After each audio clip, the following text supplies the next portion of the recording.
In this episode of Man versus Marriage, it's a first time standing outside the frame. We're actually going to have one of our Jacks here in the Man versus Marriage studio to talk through it. So this is an episode you don't want to miss. I've said that before, and I mean it every time. So we will be right back.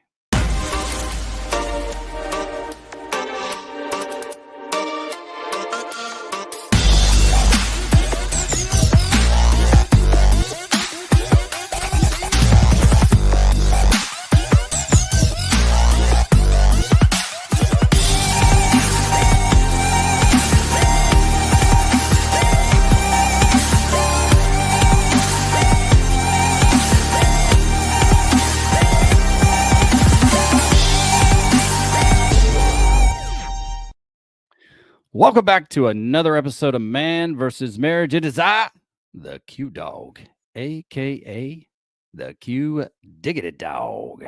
You saw the intro I did the other day, right, honey? It was epic. So I might try that again, but I did the Q Dog, Quincy Moran, aka the Q Dog, aka the Q Diggity Dog, and it worked well. Although on our new TV, the video is kind of fuzzy and it's not looking so great, but I'll have to wait till I upgrade storage to $1 million a month to get to that 1080p. But without that being said, welcome back to this episode. I'm in the Moran family studio with my lovely wife, Jeannie Moran, aka Jeannie Moran. Honey, say what's up to the peeps. What's up? There you go. You always short and sweet and to the point. Well, you do enough monologuing for the both of us. So I do. I will gladly give it to you. And that's why I love to monologue. Mm-hmm. So with that being said, make sure that you know that you, like today's Jack, can use our email. And here's something that's interesting. Our show is still at a level. When you email Quincy at mvsmpodcast.com, I get it. So as the show grows, like many other shows out there, if you're emailing somebody, it's likely you're going to get an assistant. I'm going to hang on to the email just as long as I can until it's so, numerous that I can't get back to people in a timely manner.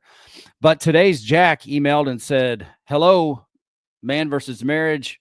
I'm looking for Quincy Moran. Is this the right email to write to?" And I said, "This is Quincy Moran."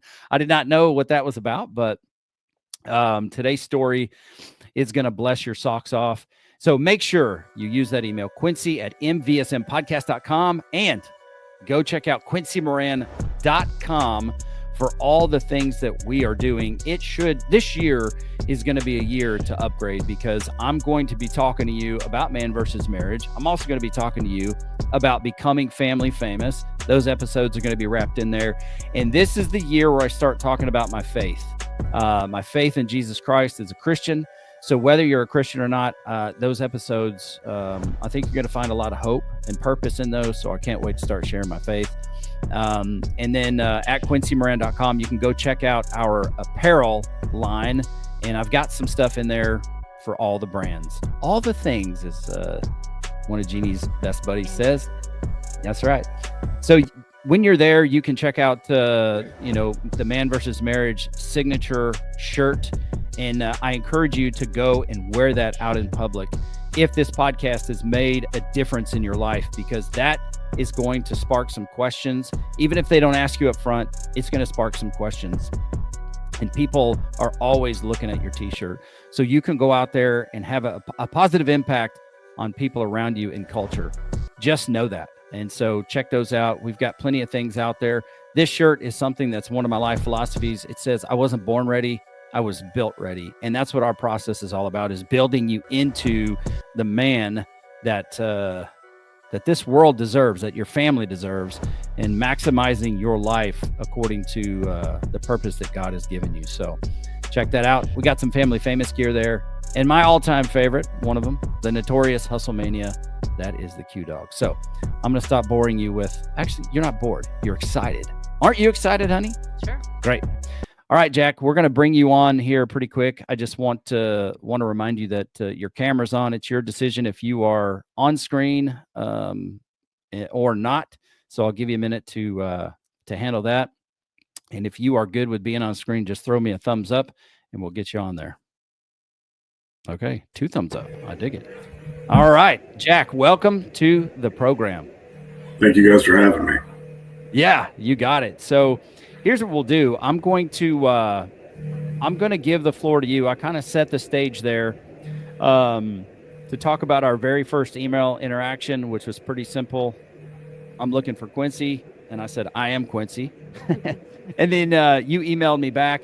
Let me know for you what would help. Would you like me to read your initial email, or would you like to kind of tell the story as you wrote it? If you want to read it, we can start that way. Okay, let's do that. Okay, here we go. Jeannie Moran with the save. Who knew? Me knew. All right. So I'm 36 years old. My wife and I have been married for 16 years and have 3 children. Our marriage has had its challenges for both of us, but the majority of them stem from porn addiction I brought into the marriage. It was danced around for the first 11 years in the sense of I would tell her I'm not going to watch it anymore then, and I'm not going to watch it anymore, and I would, and she would catch me, and it would be painful for her, not feeling like enough compared to the women. In 2019, it came to a head. I knew I had to figure out how to deal with it. I leaned on the book Every Man's Battle and Every Man's Marriage. I hadn't heard of those, so I probably should go check those out. Both provided great insight, and I became free of the addiction. What I did not realize is that with addiction, just because you feel you have beaten something doesn't mean it won't start coming back. Very true. If you don't keep it in check. I became very focused on my health and started in the gym and went from 320 plus to 220 pounds. Congratulations again to you. Quit smoking and was just focusing on these health items. During this, I did not realize I was becoming tolerant and complacent with the roots of the porn addiction, meaning I was not watching pornography, but I was allowing myself to see women on apps such as TikTok videos that where women are barely dressed and dancing provocative.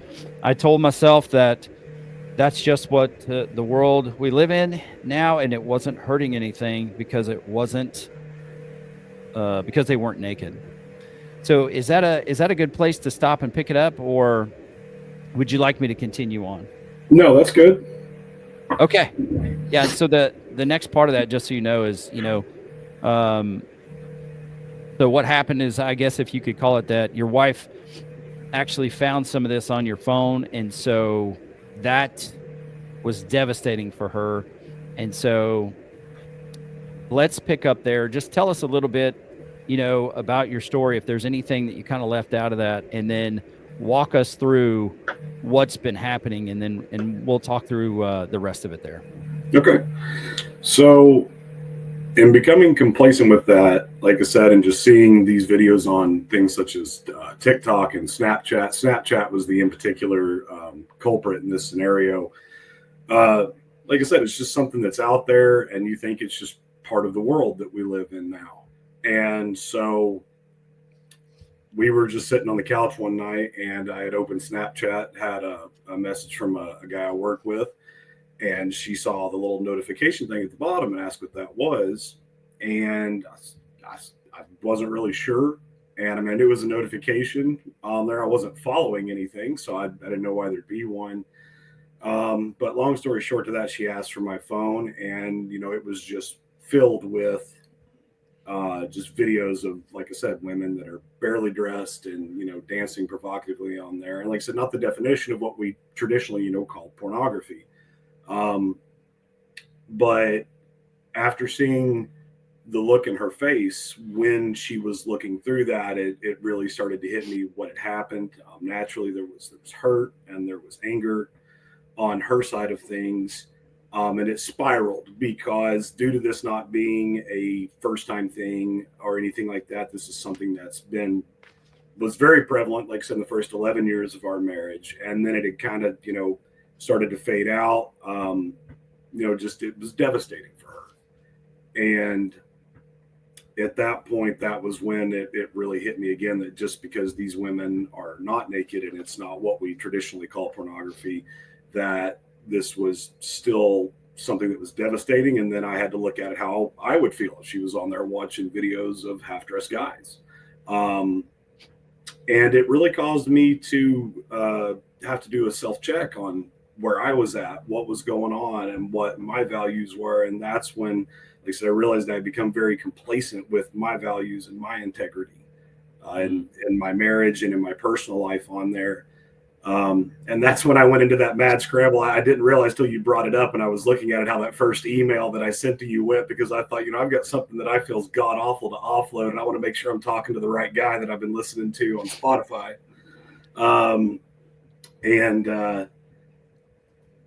And so, the first reaction for me was just, it was very panicky.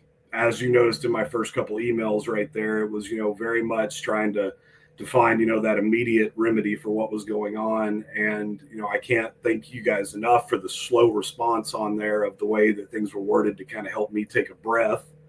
And then I think one of the most powerful things you said to me that's really helped motivate me and guide me in this was, this has to be for you. This can't be about trying to make things right between the two of you or for her. This has to be about you wanting to be better yourself.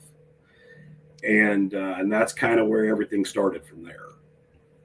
Yeah. And I really appreciate, the candor that you're showing. And look, for anybody who's listening, and you may not see the screen, Jack he's on video.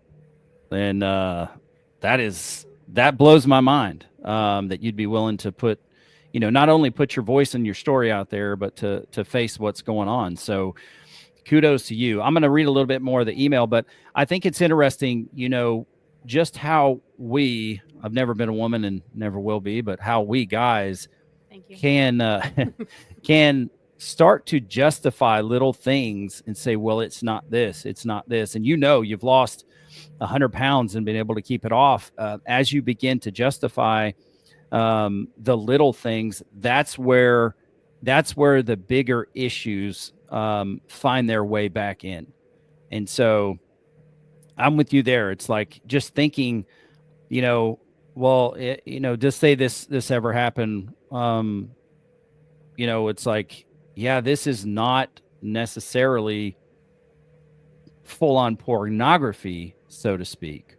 But we as guys know when women are, dressed provocatively and they are dancing, that's made for us to want to look at. And so if it's a place where you struggle, it's best not to dabble at all. And I mean, living your standard is something that I emphasize. And so now I think I'm looking at based on this experience for you, that you have found a place to reset what your standard is, which is incredibly important.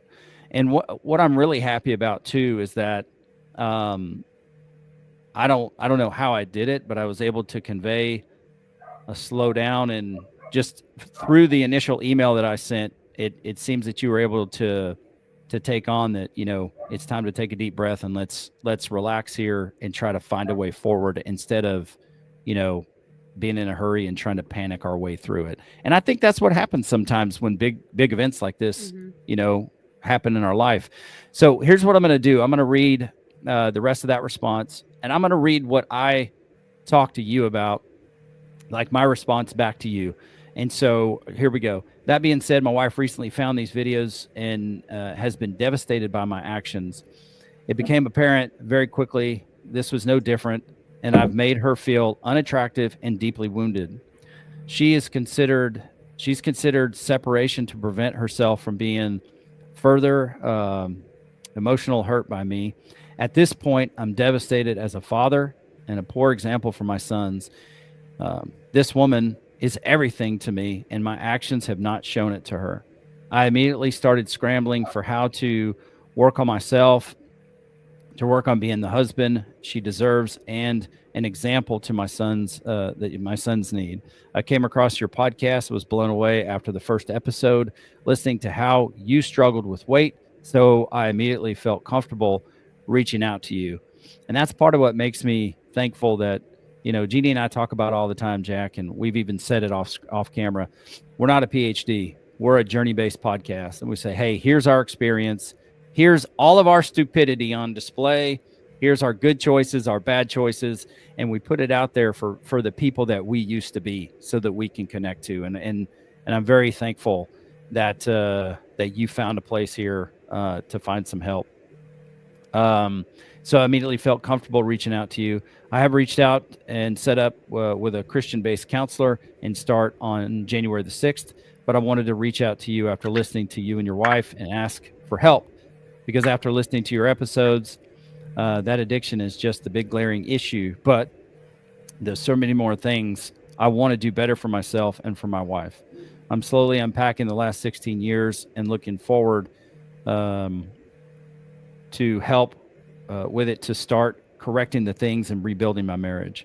Let me know if you have anything or have any advice. So that was us. And that was on, was that on December the 30th? 31st. Okay. So I just want everybody to get a timeline, and then we'll get into what has changed and what you're looking at in the future. So here's me, emailing back after we got started. Thank you for reaching out to us. It takes a lot of courage to do so. And I got to tell you, it is, there are so many people on the program. I'm convinced as people listen, they want to reach out, but I don't know what it is. They think maybe we don't have enough time for their problems. Maybe they're too embarrassed. Look, when you email me, it is sacred to me. And I do all I can to keep you as anonymous as you would like. Today's Jack, he's going a different level, and I commend him and appreciate him for that. So I truly commend you for doing so. Congrats on losing the C note, brother. That's an amazing achievement. It's also proof of concept that you have the ability to change, that you have the ability to endure the pain and move forward. There is a lot to unpack. So email as many times as you need to so you can get it all out. I suggest journaling every bit of it. Write like no one will ever read it. After listening to 8 episodes, I would like to know 5 to 10 things that you've heard that resonate with you. Any aha moments that have come from these episodes. This will help me help you. And I put, that felt like a Jerry Maguire moment. So I'm going to pause right there because, I won't say this, like out of all the emails we've gotten over the years, I never approach every listener the same, with the caveat that I'm going to allow the listener to explain to me where he or she is and how I can help. So there's no real cookie cutter format. But if you would just talk to me about what role the journaling has played and what role like me giving you the freedom to just email as much as you want or as much as you need to let all the air out of the balloon. Sure. So the journaling was something that, traditionally growing up, thought, well, that's what girls do, is they journal. And so it was, when you brought that up, it was definitely a concept that I kind of stared at the screen for a minute and thought, well, you know what? I want this to be better. I want to be better. So what's it going to hurt? What I found with journaling is that there's two different peak times that I find it very crucial and important for me. The first one being as working through emotions, and when something like we've talked about through email on there, when something happens, and especially with her work schedule, that she doesn't have much to give in the sense on those, she works 3 14-hour shifts back to back to back. And so, having those moments of being able just to type out how you're feeling and put it on paper. And I didn't think it would make a difference, but it was almost like being able to discard it per se and just put it to the side.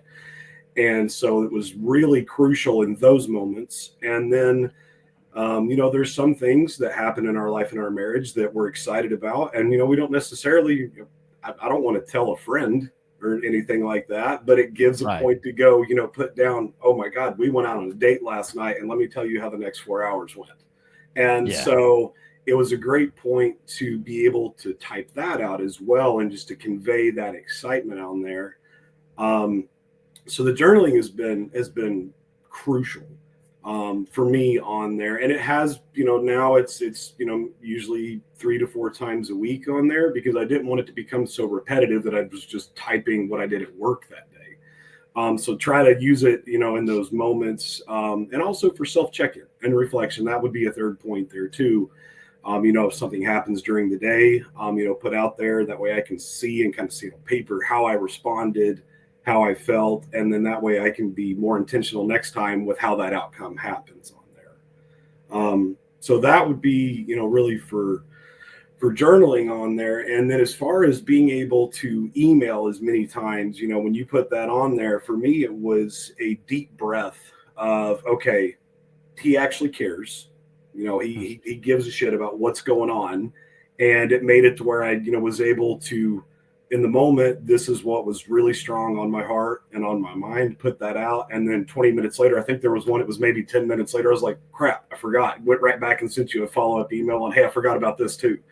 Yeah. And so it gave me the freedom, just like talking to a friend on there, that, hey, send whatever and get it out there. So it just really felt like a very, or it is a very open door. To where it's not like if you're dealing with a counselor or a therapist, say, you got 40 minutes, I need you to get it all out right now. Yeah. So it's nice. It's nice. I emailed you one day just sitting at my desk at work because something was on my mind. And so it's nice to have that outlet and that freedom all day. And it just brought a lot of peace to when those situations occur, that I can shoot that out there. And then, you've been great, within 24 hours, usually getting back to me or sooner. So it's just outlets is what they've both been. They've been a way to get it out instead of letting it stay inside and then brewing into getting upset or getting angry. And then which that in turn will come out with, well, she came home from work and she just wanted to take a bath and didn't even ask me how my day was going. But it's also because she just spent 14 hours trying to keep people alive in an emergency room. So that's great, man. So I love it. And thank you for that. And I'm gonna nod to you here in a minute just to get any thoughts you might have. But it's a very important principle, and typically anything that we bring to the show, all these tools, they are things that have helped us. And the fact is that we're regular human beings, so sometimes we don't keep up on this stuff, and so then we get to an inflection point, and we blow up or have a blowout, and it's like, oh crap, maybe we should listen to our own episode sometime and get these things in order. But the process, the reason I suggested it is because I could sense the urgency you were conveying, in your email, and I knew that your mind had to be racing just 100 miles an hour. And so it's a philosophy that we call getting the air out of the balloon. Just get the air out of the balloon. And then every time it fills up, get in the practice, and then you will adapt this particular process like you already have. So it works well for you. So if a day goes to crap, and maybe it's about work, or maybe it's about your relationship or anything, a challenge, now you can come and you can let all the air out of the balloon. And what that does is it frees your mind to be able to settle, get back into your logical brain, and start to calculate, how do I move forward? But at least you have more room to breathe now. And so I'm really glad you took advantage of it. I knew, when you emailed back and said, that's not something I would normally do, I said, he may or may not do it, but I'm glad to know that you were able to take the time and put that into practice, and you found value in it. So kudos to you, bro. Very much so. All right, honey, any thoughts thus far? Yeah, there's a couple things actually, and it's not popular mostly among Jills. who come up against the situation. But there's a couple things. One, some women feel really difficult or feel like they're not enough because you're looking at other women, and sometimes it's a physical thing because they're not happy with who they are or where they're at. But and I stress this a lot, which upsets some people. It's not Jack's responsibility to make her feel like she is enough physically. That's something that all women struggle with. I'm sure guys do too. I mean, I had the triplets and I was not happy. I had a huge scar now. Those were things that I didn't plan on. I was always a small person. When we got married, I was very physically fit. I went from like a 9 to a size 4. And I was 112 pounds, I think, when we got married. So after having triplets and being as big as Quincy was, things were different for me. You never made it there, by the way. I did. I did. I was big as a house, whether you like it or not. when you're 5'4" and you go from 112 pounds to, I don't know, bigger, a lot bigger. Well, we are digressing. If you Anyway. if you were as big as a house, then I was as big as a hotel. So that's the way it is. Keep going. You're a pain in the ass. Anyway, so I struggle with that side of things because I understand where they're coming from, but that is something that is not your responsibility. On the flip side, though, I understand the not feeling like you're enough because I grew up being taught that if I didn't keep my man satisfied, he was going to go elsewhere to find it. Whatever it was that I was lacking, he was going to go somewhere else to find it. So maybe the hurt is more if I'm struggling with my own body, my own physique, my own feeling of myself, and I'm not 100%, it affects everything in our marriage because I'm not confident in myself. So I'm not feeling like I'm giving my all for everything because there's still that lack.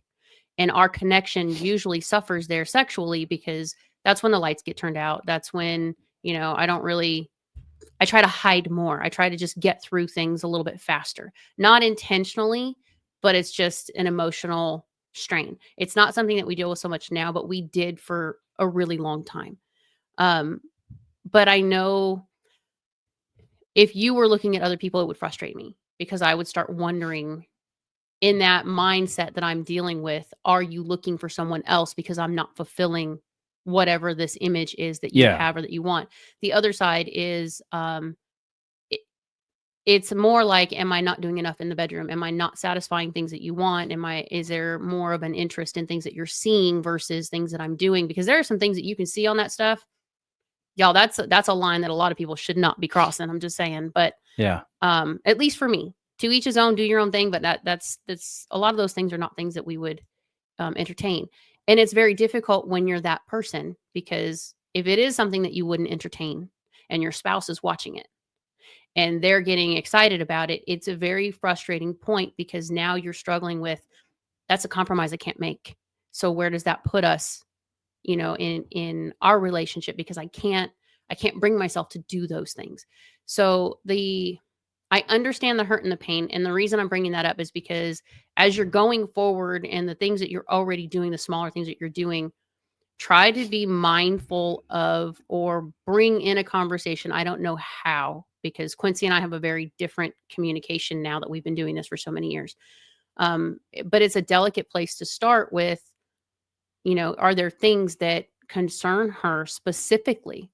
Because if it is the physical side and she's worried that you're looking at other people because, maybe there's something more that you want from her, or maybe she's not enough, that's something that she's going to have to process through. It's something she's going to have to work on. The only thing I can tell you from your side, which it sounds like you've been doing from the emails that we got, is just constantly reassuring her how beautiful she is to you and how much you appreciate her, and, making sure that love language is met. Because I'm telling you, the love language thing, as silly as some people think it is probably the one thing that fixed Quincy and I the fastest, because it made us a priority. And so the things that we were struggling with on our own, it made it a little bit lighter because you saw me. You're looking at me, you're not looking through me, and it makes a huge difference. Yeah, and I understand the point that you're making on, it's her responsibility to be comfortable in her own skin, or or to be in the process of growing there. But what I would say, just from my point of view, and as a man and taking responsibility, you women, we've both entrusted one another with our hearts. Mhm. So it's incumbent upon me to take actions that protect your heart. Agreed. And it doesn't always mean I'm going to protect your feelings when I have to tell you something that might hurt you. But it's about being intentional. It's also about knowing what your limitations are. It's about knowing your commitments. And so if you are trying to get, let's say you trying to get healthy, you say, man, I want to lose 10 pounds. I say, okay, honey, good.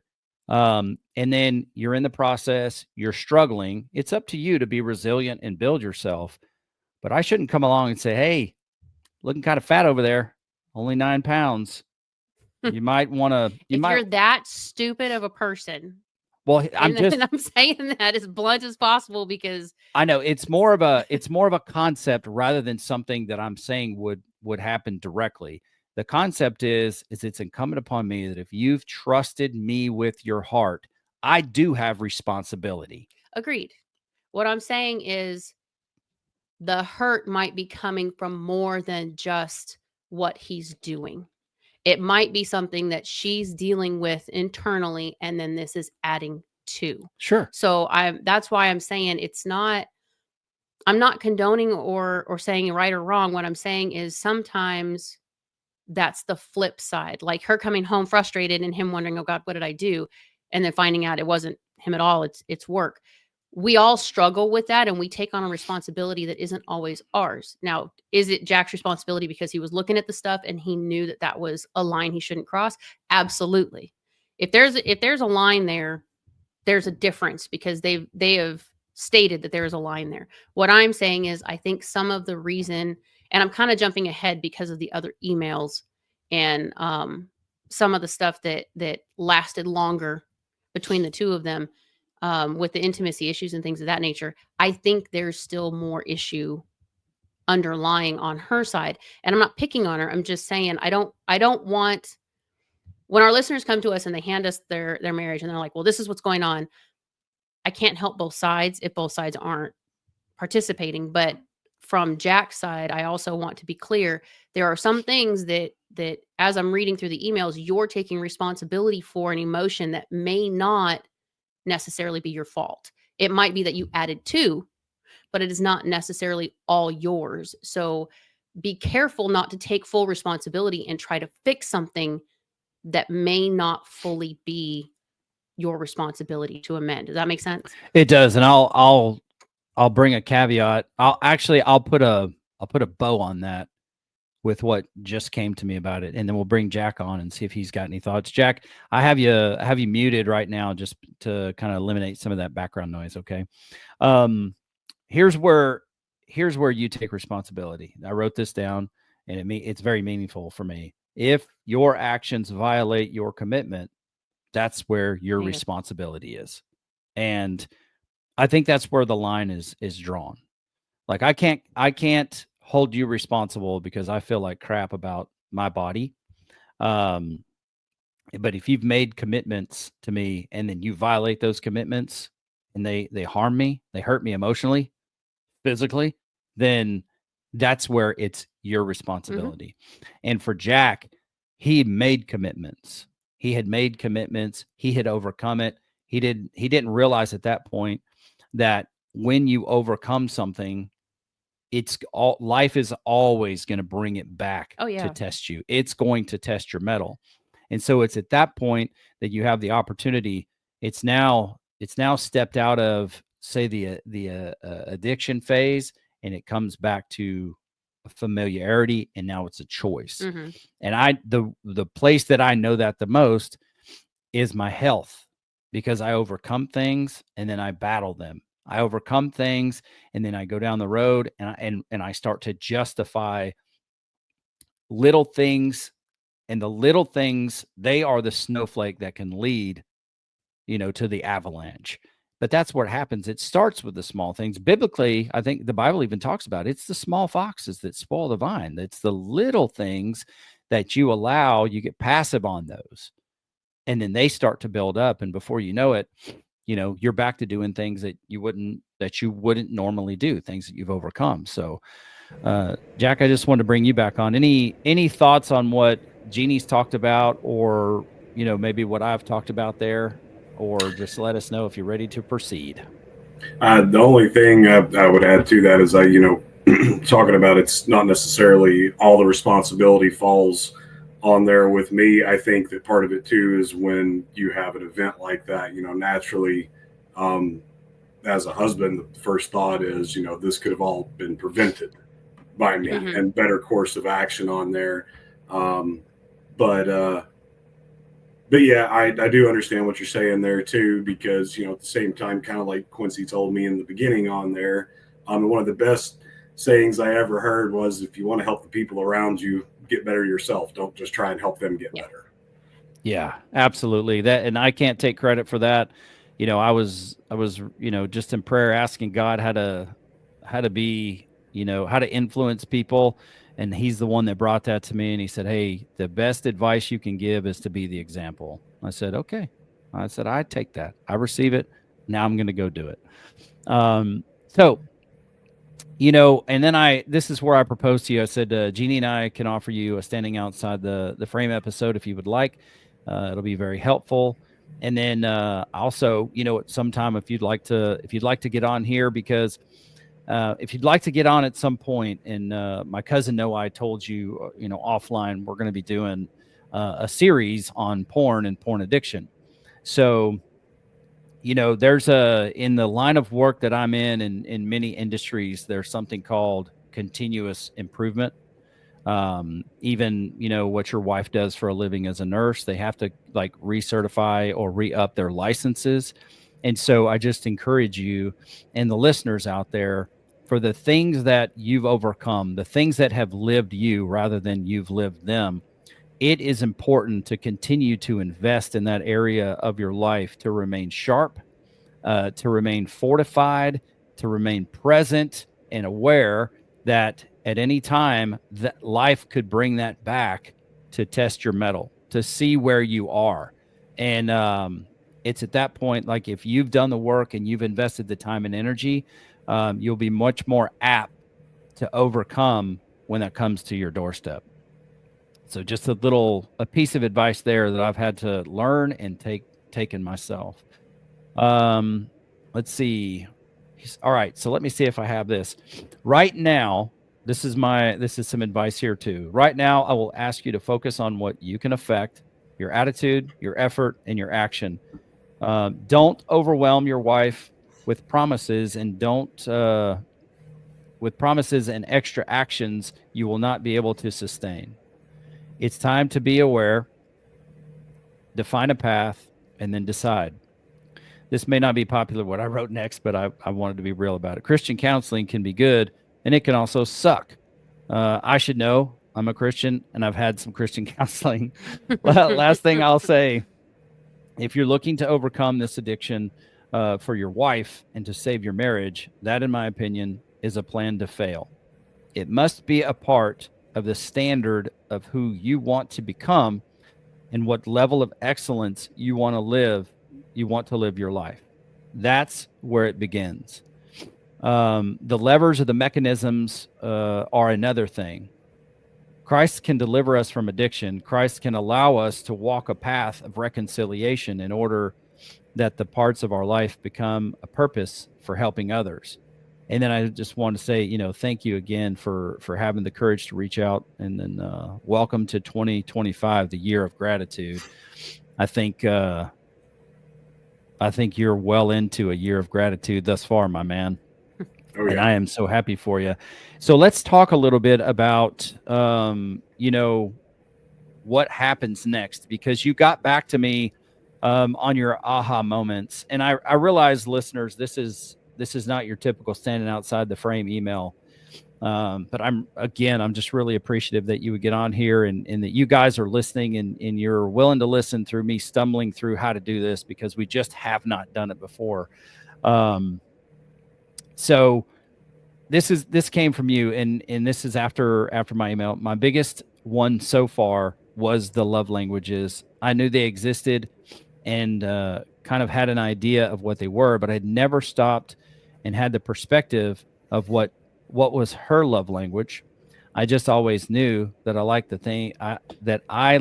things and would like to have them done for me too. So I wonder if you'd spend a few minutes there, talking about that, if you have it front of mind. I know we talked about it offline, but if you wouldn't mind, bringing your perspective there, that would be excellent. Sure. So one of the big things when it came to the love languages was mine are very similar to yours on there. So I didn't really have to do a lot of research on myself. I knew what made me feel special. But with her, we did go through the 5 love languages to try and get it on a scale. She kind of had an idea of where she was at. But what I found was interesting, just to give some insight onto what I was doing, was, with her working on there, we kind of flipped roles because she was a stay-at-home mom prior to school. And so, I took on the responsibility of cooking dinner and doing, the majority of the laundry and trying to make sure that the house was clean. So when she would come home from work, would have X, Y, and Z done. And then, after a long day of work for me, if things were stressful and all that, well, there was some things at the end of the day that would fall more in the intimate category that make my day feel better. And, be like, all right, great. And, that was not what she was after, to feel loved after walking, 7 miles around the hospital that day. And so instead of actually diving into it, I just became bitter about it. And that was one of the biggest aha moments that we haven't emailed about for me. It was recent. It was just bitterness and resentment at nothing she had done wrong, but at this image I had built of, why do you not like these things? Why does this not show you how much I care? And it was an awkward conversation at first after we had started talking, but we were sitting on the bed and I just asked her, I was like, what can I do to make you feel loved? What is it that, just in that process of things? Because I know you guys were talking in one episode about it can be acts of service, but it's in particular acts of service.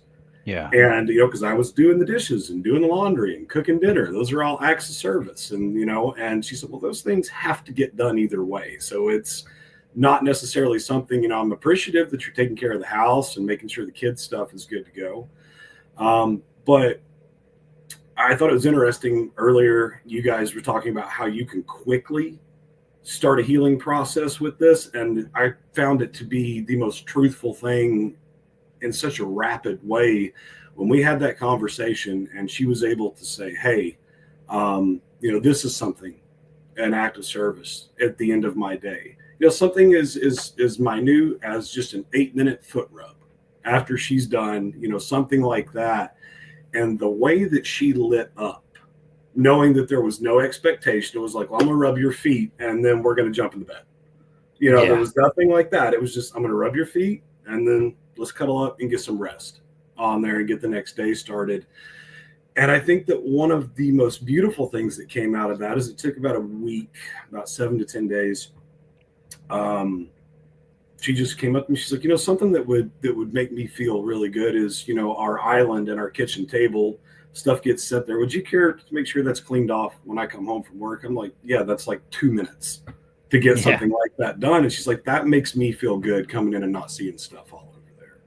So I was putting all of this effort into all these, and I'm talking hours each day after work of things that, trying to stay on top of things that I thought were making her feel special and making her feel loved.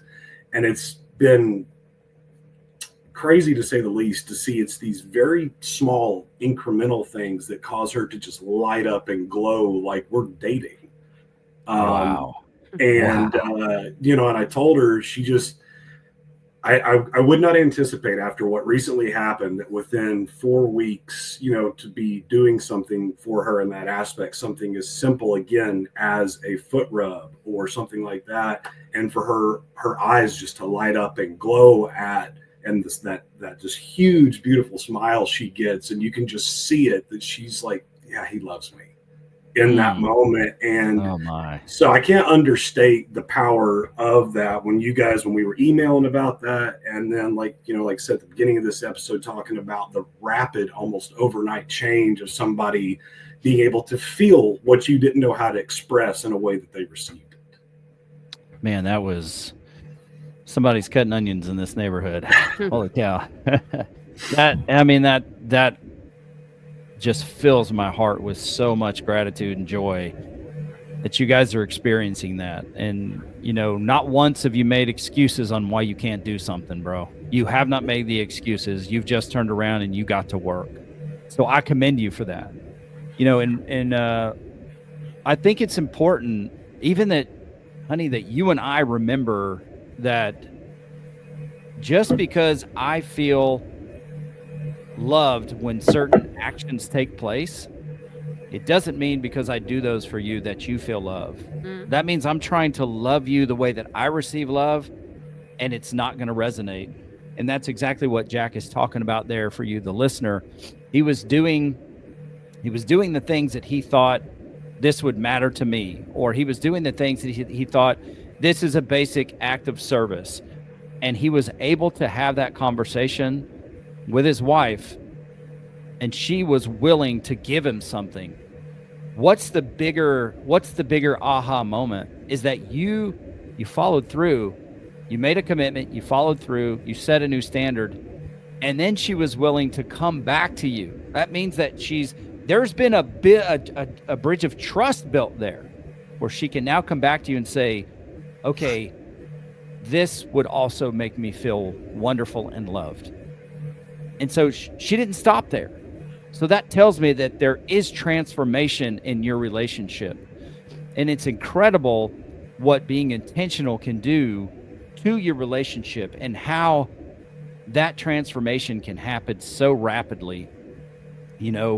I'm really, really proud for you guys. And I had this question, it just kind of popped up inside of me. And I wonder if our listeners aren't asking this themselves, because they're hearing some great results. They're hearing some great actions. But would you be willing to talk us through, all right, this happened. She saw it on your phone. She's devastated. There's chaos. You find our podcast somehow. You start listening. You reach out.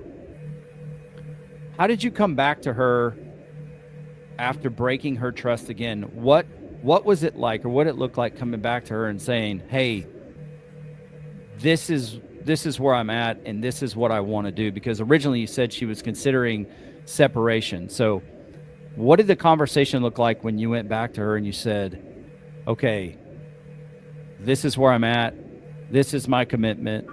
How soon did you talk to her about the podcast you were listening to, or did you talk to her about it at all? Walk us through that the best you can. Sure. So she always has been, and I don't know what it is about ER nurses, but all the fat is trimmed off a conversation once they get into that life. And so she had already said, I was talking to her and I was like, listen, I want to do things different. She said, your actions have spoken. And naturally that was very devastating at the beginning. But one of the things just from listening through the podcast was, okay, my actions have spoken. Well, let's make them sing a different tune and not my words. Yes. And so I didn't bring up what I was listening to. She asked, it took a few days, and she was like, what are you listening to? And I was like, I'm listening to a podcast called Man vs. Marriage. I said, I just Googled marriage help and was like scrolling through and, if I come across it. And she asked a couple of questions, and then naturally our emails are actually linked. And so she saw where me and you had been emailing back and forth, and she was like, what is this? I said, I'm reaching out for help, and she just left it be. She said, okay. And then she did see where I had set up for counseling on there. Insurance showed her copays and things like that. So she knew about that. We didn't really talk a lot about it. And because in the past, I would want to come in and scream from the rooftops, I'm doing this, I'm doing that. Look at what I'm doing and using my words.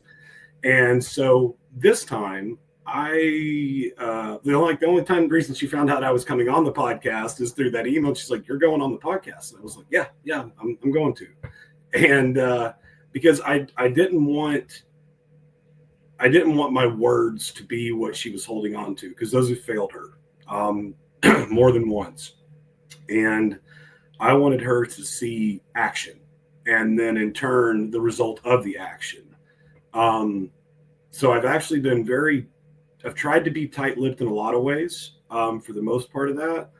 But it was about a week and a half into listening to the podcast, getting set up with counseling. There's some little things that I've done on my, right in the middle of my bathroom closet door on my side. When you open it up, there's a big sticky note right in the middle that says "Be intentional." Yes. Right there in the middle of it. And I've got some other things surrounding it as well too there. And those are my daily things. When I get up in the morning, I go through and read through them.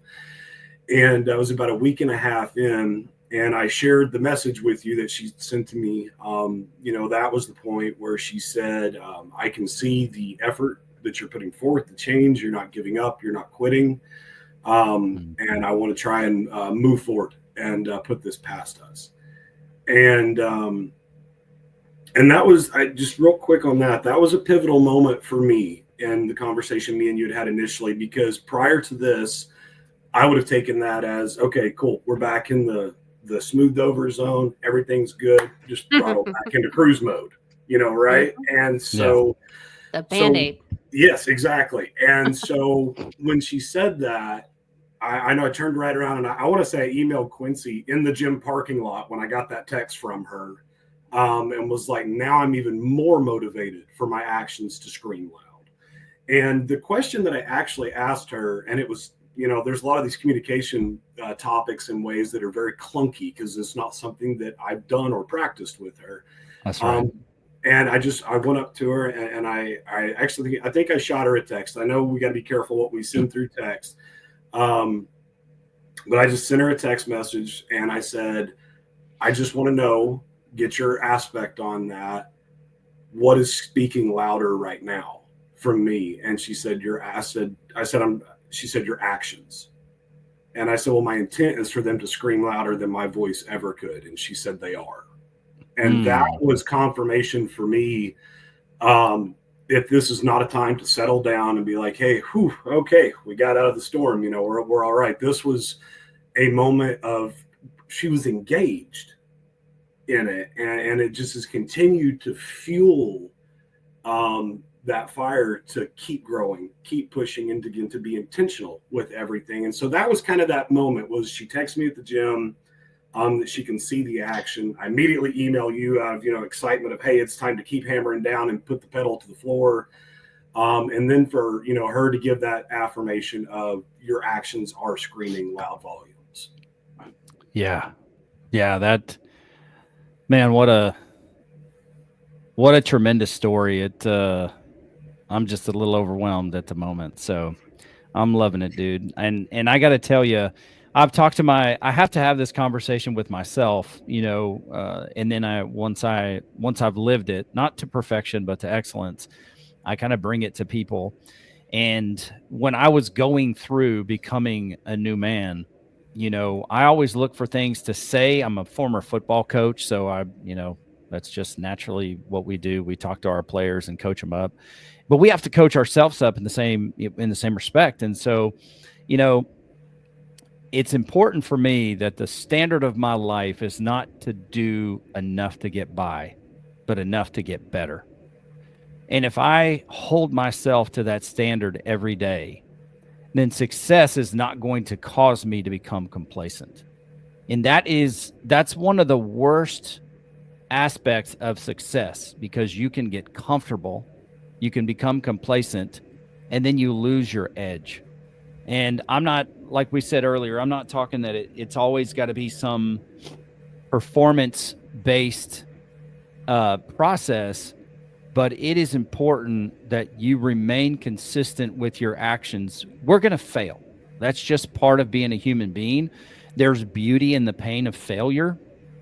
There can be beauty in the pain of failure. But it's important to us, like I told you early on, and what I felt like was the most important, and for you, the listener out there, what standard do you want to live your life by? Because that's the foundation of where you begin. That's the foundation of starting over. Not doing it so it shuts your wife up, not doing it so it shuts your kids up, not doing just enough to get by, but to say, what the hell is my standard in this life? And what am I going to live to? Because you're going to have to look in that mirror over and over again. And so maybe you're listening to this, and maybe you've made multiple mistakes, and maybe you're on the fritz with your wife, and in your words and your words to her no longer have any currency. They don't have that credit score that you talked about, which I thought was brilliant. Maybe you don't have that. And so it's like, well, why even start again? Maybe it's easier just to quit and go start something else. Well, let me tell you that it's going to follow you, because it's you, bro. It is you. It's what you accept for your life. It's the standard, or the lack of a standard, that you live your life by, listener. That's what is causing the issue. That's what's causing the problem. So I'm speaking to myself here, but I'm also speaking to you, the listener, that you have to set a standard for your life. And then moving forward, you become the gatekeeper of what is acceptable. And don't get caught up in this thing where it's like, it has to be perfect because I live that life, and it does not happen. But what you can have is a standard of excellence. There is failure in excellence. And what you do is you learn from that, and then you start to move forward. And so I think it is a beautiful thing that things have turned around, that she's looking and responding to your actions, my man, because that is truly where it is. And I'm going to tell you, as this evolves, as you rebuild trust, as your relationship grows to a newer level, your words will be as good as your actions, because those two things will now meet. They will be the same. That's the standard that you're living. But unless you build enough trust with yourself, unless you build enough internal credibility where your words and actions meet, then she's not going to buy it because you don't believe it. So kudos to you for there. And that is something to look forward to. So, honey, any thoughts here as we're... No, I want you to get to the San Diego moment. Okay. That's my favorite part of this, because in our marriage, what we call the San Diego moment was probably the pivotal turning point for everything that shifted. That one experience of finally seeing that we're going to get somewhere, that this is, we're going forward, we're not going backwards, we're both committed in this, was a big deal for us. So to have him actually say they've had a San Diego moment, that's big to me. And I want to know how they got there and where he's at now looking forward. Okay, so what we'll do is we'll pivot now. I mean, I think there's maybe another time you come on and we talk a little bit more about your story, but it sounds like Jeannie would like to move into where are you now? What experiences have you had that have been a product of these actions and this connection and this intentionality? Why don't you take some time to just talk to us about that? And I'll give you the freedom to start where you want to, and move forward from there. And if you're not familiar with mine and Jeannie's San Diego moment, I can set the stage for that. No, I'm familiar with the San Diego moment, and I was just pulling back up the emails from us on there, and I'm just looking at the email I sent to you on there, and it was a question for both of you guys. And I just kind of to briefly highlight there, in the middle of it, is it really possible to be having the sex you guys experienced and you guys talk about regularly? Is this, because when I heard about the San Diego moment and everything, I was like, all right, well, I mean, because it sounds like something that you would read out of a book that Jeannie's writing or something like that, not necessarily something that is just regularly achievable, and especially not something within weeks of breaking trust with your partner in life. And so, that's when you responded on there that you guys are going to have some on the show to talk about. Of course, I dove through a couple of episodes there, just trying to kind of get my feet in the water a little bit on that. And just to give kind of a backstory, just a quick one to that. It's not that we had ever stopped having sex or anything like that. It was just, I don't know a good word to describe it, but it wasn't what you guys were talking about. And I knew that. And I also could tell from her reaction and her body language, that it wasn't that remotely for her. And so after all of that, it was definitely something I was trying to tiptoe into, because I wasn't sure, when we did have an opportunity to have sex, what would that look like? And just to try and be as, I know the show's rated E, but try and keep this in kind of a narrow manner there. So the first time that happened after all of this, like I emailed Quincy, it was not even a full embodied experience, as in, I'm trying to think of the right word in there to say it, but it was not traditionally what you think of in full sexual intercourse. And, and so building into that moment, and then when it began, being free of these other things and them no longer being a part of that, and then just committing to her in that moment. I didn't know what the outcome was going to be of this experience. I did not have my typical check boxes and timeline of, all right, I've got to hit this, and this to make sure that, all of this happens. Just let it happen. And I remember when we were at the end of it and everything was done, and we're just laying there holding each other.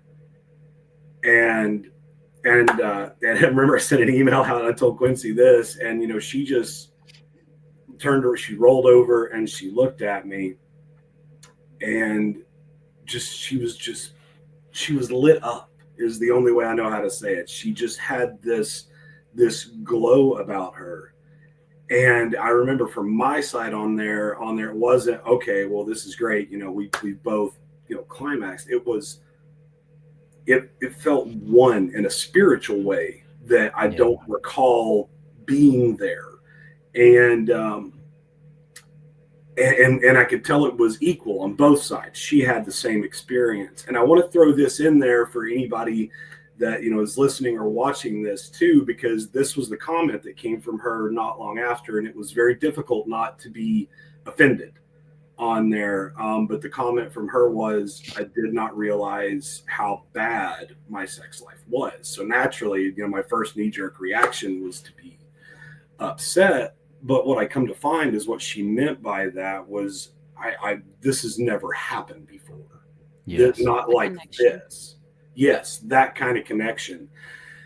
And of course, after that, if you're an overthinker like I am, the first thought is, for the love of God, how do I replicate this? How does this become a standard on there? And that's when I immediately reached back out to you on there. I was like, we had this amazing experience. I don't really know what to do from here, though, because, what, and then, hearing you guys talk about it's every time is not going to be San Diego. Right. But that doesn't mean that every time is not connecting and it's not fulfilling. And in so many different aspects. And, I think that the biggest place that we both stand right now with it is just kind of an amazement, because every time has been something different. It's not been any kind of, typical traditional act or anything like that. But used to, when things were finished, she would get up, and she does have she does like her phone, like Jeannie does. But she would get up, and we'd go about the day. And now, after the fact, she just collapses into my arms, And it's just this moment afterwards. And the craziest thing about it is this is the least I have thought about in my entire marriage. How is this process going to go? You know, okay, am I going to hit all these high notes to make sure she's feeling great? Okay, make sure I do this over here. I really don't even think about it going into it. And just, it's turned into fun, not just that pleasurable aspect. It's fun. And then at the end, just to have that overwhelming, and it stays with you. That's important for us with her work schedule, is that it lingers. I know I sent her a text message. It was Monday or Tuesday, and was like, I'm still just floating from Saturday. And she was having the same, feeling on that. And it's taken it to a level of where, yeah, sex is great. It feels great, but it's connected now. And like I said, it just has that spiritual connection in it. And it's been incredible. Man, what a testimony. What a testimony. And I don't know about you, honey, but as he's describing the feelings that they're having, it just makes me think back to how this began for us, and how sometimes it's sex because the day is the day and you both need to charge it off. But the beauty is when you connect and it's like, oh my gosh, that is what I needed. You are my person. I needed that connection.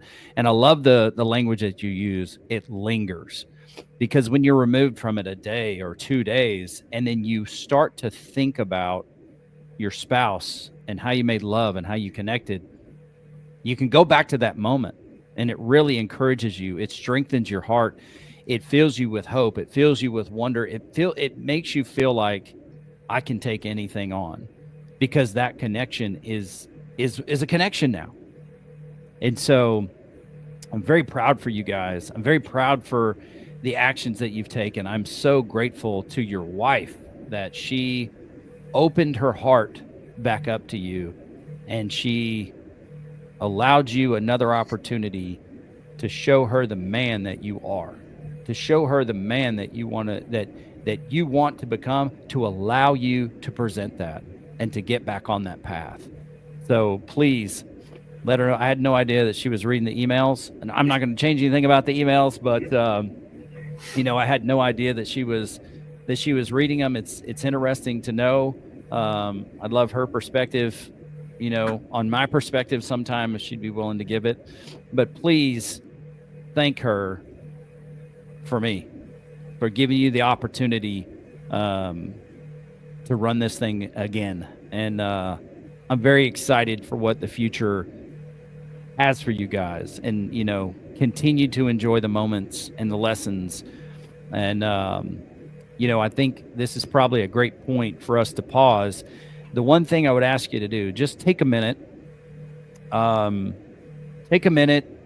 then talk to the you out there that's listening to this program. And I know this is putting you on the spot, but I would appreciate if you would just embody what you needed to hear.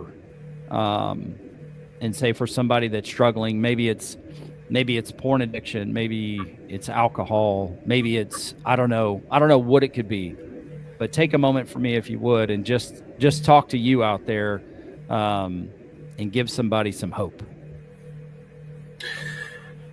This is a little on the spot, but yeah, with that, what I would say is you've got to get away from, one of the things we talked about early was thinking, okay, well, I'm doing this for anyone else, because it will never feel worth it long term if it's for someone else. But no matter whatever it is that you're dealing with, when you're doing it for you, because you want to be better individually, you want to grow, and you want to be the absolute best version of yourself that you can be, that's when it's worth it. And you have the ability to invest in yourself. It's the one thing in life we can always invest in, for me, that nobody can take away from us, is what we put into ourselves.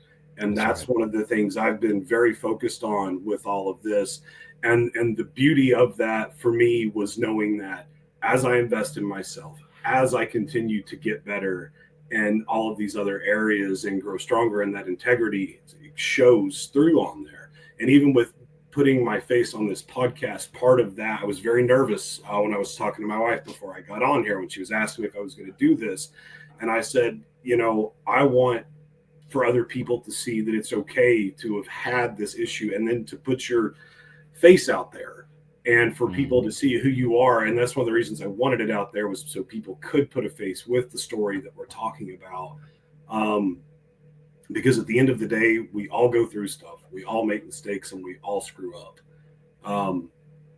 But focus on reinvestment in yourself and set those lines of integrity of where you want to be as a person. And that's what's motivated me moving forward.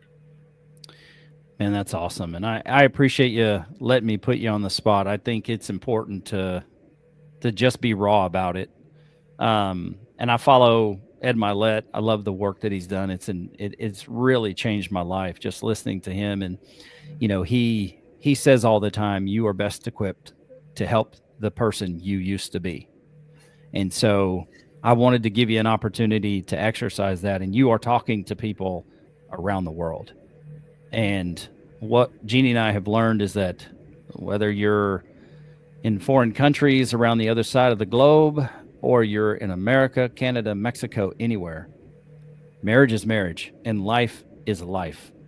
And so your story is impacting men around the world. And we have women that listen to the podcast as well. So, you're giving people hope because of your testimony.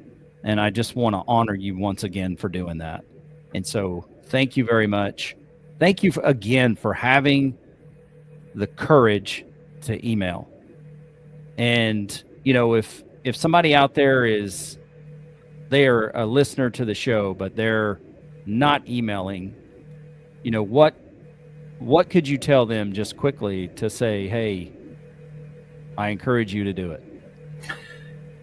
One of the things that I loved the most when I emailed on there was, as somebody from my job, there's a lot of different corporate things that I deal with. And it just felt so personal. The way in that first email, when you responded, "This is Quincy Moran, what can I do?" And it just felt so personal in that. And it was like it was the old school definition, like having a pen pal right there, that it was like, all right, I can air all this out, and knowing from listening, for, like you said, for people who are listening, that it was going to be a judgment-free area to where I could put out there what I was dealing with, what I was going through, my own past. And that's hard to do even in a judgment-free zone. And so I would encourage you, if you are listening and you're going through something, please reach out. It was definitely one of the best decisions I've made in the last 12 months, was to take that opportunity to reach out and say, hey, is this Quincy? I need help. Oh man, that's awesome, dude. That's awesome. And I, just outwardly and candidly, I thank God for bringing Jeannie and myself through all of the challenges that we've faced. Some we've caused on ourselves, and some we haven't. And, just another Ed Milet piece is that life is happening for you. It's not happening to you.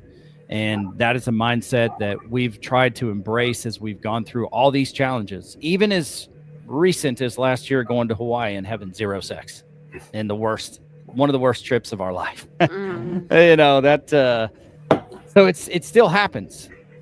But thank you very much, Jack, for being here, man. It's been a pleasure. Great to hear your voice and see your face. And I look forward to how this continues for us, facing your challenges together as they come along. Any final words from you before Jeannie and I sound off? The floor is yours. My final words on there would be, I would just want to thank my wife for her showing and helping with that essence of when she said actions. Because that was one of the biggest things for me, was scrambling to words. And even though this pain was caused to her, I could not have got to this point without her putting out there that it's your actions that speak. And then that gave me the opportunity to reach out to you to help with those actions. Awesome. And that would be for me. Yeah. Awesome, man. Awesome. And again, just give her a thanks from myself. I really appreciate it. All right, Jack, we're going to sign off. Hang around for just a second after the show is over. We'll catch up, but we'll be right back with you. All right, ladies and gentlemen, that has been this episode of Man versus Marriage. Honey, any thoughts that you want to share before we sign off? No, I'm just kind of taking it all in. Yeah. It's a lot to take in, and I am so deeply thankful for this experience, and that we've had the opportunity. It's just in my heart to impact people in a positive manner, and to know that God is allowing us to legitimately impact someone's life and marriage, and they have children. We didn't even get to the part, they have kids, and so this has changed the course of their path and their home. Well, And I don't think this will be the last time we talk to him either. We might do another round as they progress and see where he's at and how things are going. I yeah, think that's the thing about doing these outside the frames. We get the email that says things are going good or things are going bad, and then we get the next one that says, okay, now we've done this. And I think it's important for the listeners to realize that it's not just a one and done. This is an ongoing process, right. and to have him come back and check in again and let us know, where are things now? What else is changing? What other steps is he taking? Especially since he's taking other courses of counseling and Dan Purcell's program and things of that nature. If these are things that will help someone else and Jack's willing, I think it's important that we visit back.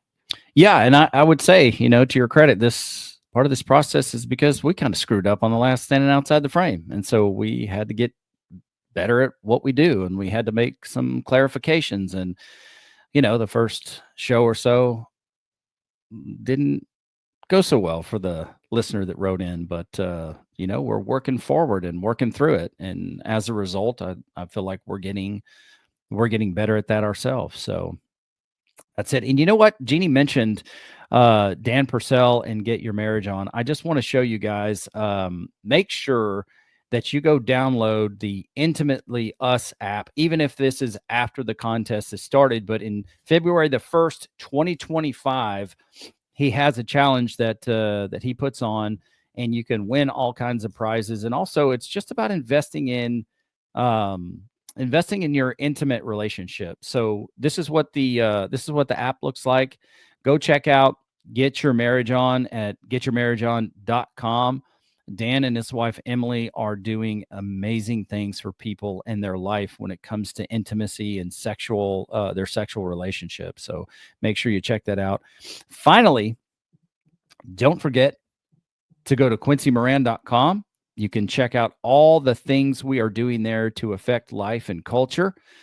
Make sure you go to quincymoran.com/apparel. Maybe you're asking yourself, what could I do to help the old Q dog in this podcast as a give back? Well, you could go and order a shirt or 2 or 5 to 600. And it's not really going to help me financially, but what it will do is it will help us broaden the platform, which matters the most to me. At this point in our juncture, I want to facilitate more stories like this particular Jack and Jill. And so if you're out there, if you're at the gym, if you're at the grocery store, if you are just out amongst people and you're wearing this shirt that says Man versus Marriage, etc., people are always looking. Every time Jeannie and I wear them when we travel, people are looking at our shirt. Somebody inevitably, they make a comment and they ask questions. What is this Man versus Marriage thing? And that'll be your opportunity to pay it forward. I want to make sure that you, the listeners, if we are positively impacting your life, I would ask that you do the same. And you don't have to do it to the extent that we do, but just a simple notion or answering a question or walking by with something that's encouraging, like our shirt can be, I think it'll go a long way to help you help them. And I think it's important to do that. So make sure you do that. And with that, utilize the email quincy@mvsmpodcast.com. Your final words, Jeannie Moran, go. That's it. Your final words are that's it?